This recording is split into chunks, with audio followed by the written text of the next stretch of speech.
This is probably the nicest I've ever looked in a book review. I'm going out in a bit, and while I looked this nice, I thought I would make a video and review this book that I actually finished last week. For some reason this year, unintentionally, I have been choosing and then reading a lot of books and stories that have revolved around queer love stories, queer characters, and that hasn't really been intentional, but it's just a pattern that I've seen a lot this year.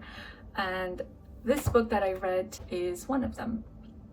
I don't have the book with me, so I'm going to pretend like it's in my hand, and perhaps I'll just have a picture up here. The book I'll be reviewing today is called Open Heaven by Seán Hewitt. So the book was published in 2025, or was it 2024?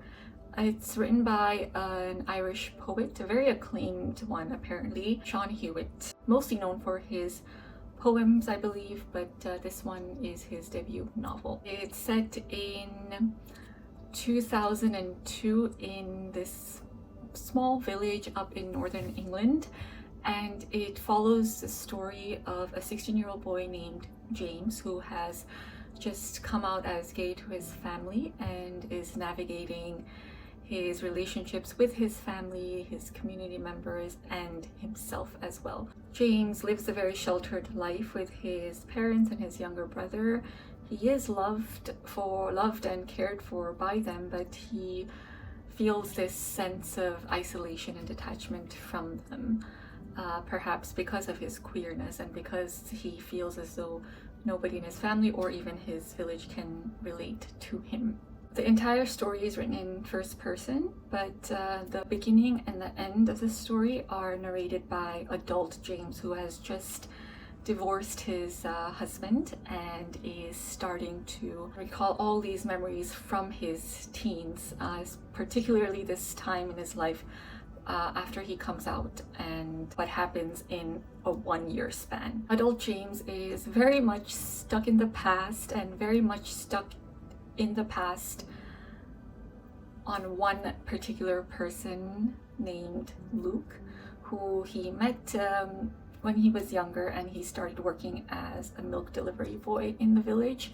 He finds Luke very attractive and starts to develop these feelings and fantasizes about Luke and what life would be like with him. Luke ends up having a very transformative impact on James's life, which is perhaps why even in his adulthood he can't forget him, or he keeps going back to those memories. That really is the entire story, just about this young boy who is very introspective in his own head, very not alone, but feels lonely a lot, and then finds this other person he immediately likes, he feels a romantic attraction to.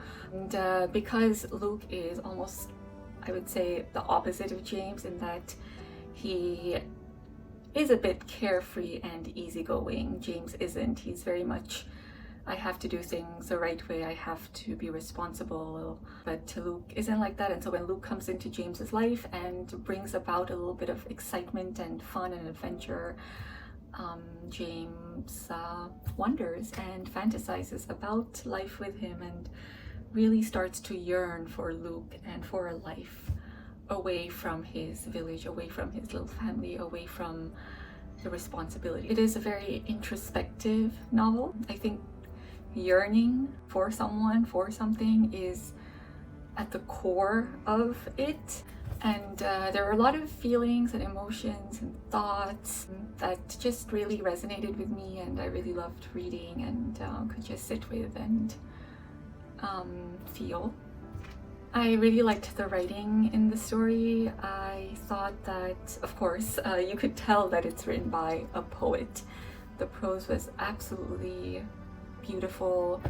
I loved how the entire story was kind of split up between seasons, and there was so much beautiful imagery of the village, of the surrounding nature, of time passing by, and it was just all so beautiful to read. Adult James kind of just constantly thinking back to this time period in his life and this one particular person made me wonder, when I'm older, what memories I'm going to be holding on to, and what parts of my years, or what part of my year, my life, will I really be fondly looking back on. I really wonder that. I thought the book also really delicately explored family dynamics in a queer household. It was done very interestingly because James has a little brother, Eddie, who is very sick for a really young boy and often has seizures, and so his parents are in the story mostly away to help Eddie, to take care of him, where James is kind of left feeling a little bit isolated and alone, but when his parents need him to be responsible, he is. And so I thought Eddie was like a person that kind of tied or grounded James, and Eddie's situation really served as like this big contrast to James's life and the imagined world that existed inside his head.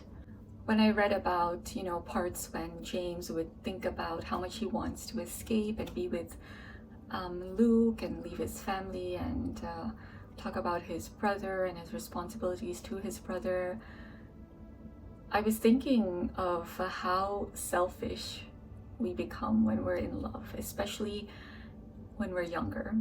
And I could remember the times when I would have crushes on boys in my school around me and think about them and how they would take up so much of my thought and time. And I was pretty much like James, just constantly fantasizing about people that I'd never even spoken to. In the midst of all that, oftentimes there'd be moments where I would neglect my responsibilities as a student, as just a member of the household, in talking to my siblings, my parents.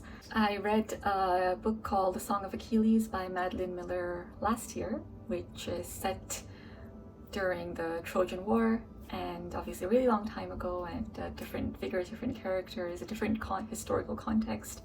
But this story of unrequited, one-sided love, thought there were parallels between these two stories, and this one reminded me of that. So yeah, I thought that overall it was a really nice book, a very slow, gentle, kind of sad at times, kind of melancholic, but very pretty, very full of yearning, full of just love and introspection in it. It was a nice book to read. It's not necessarily a book that I'd read again, but I think I am appreciative of the fact that I did read it, that you know, these books centered around queer characters and queer love stories has been really interesting to explore and to kind of understand the different things that factor into people's romantic lives when their idea of romance doesn't follow the traditional heteronormative path. And I really liked this quote here, which I thought summarized the heart of this story really well. He seemed alone, so entirely alone, and I had felt alone for a long time, and thought that we might break each other's aloneness and at least be alone together. Wouldn't we all like that? This theme of loneliness has come up a lot as well this year in the books that I've read. So that was my 13th book of the year. I already finished reading my 14th book as well. It was a quick one, it was a short one, a novella, so I will be reviewing that very soon. Should have read 14 by the end of July, but perhaps I can get to at least 15 by the end of August, and then somewhat beyond track. But I think I'll just have to read a lot of short stories to make up for the lack of reading I did while I was away in Nepal. I'm gonna start this one as my 15th book now, White Nights by Dostoevsky. And yeah, like I said, really short one. Thanks, bye.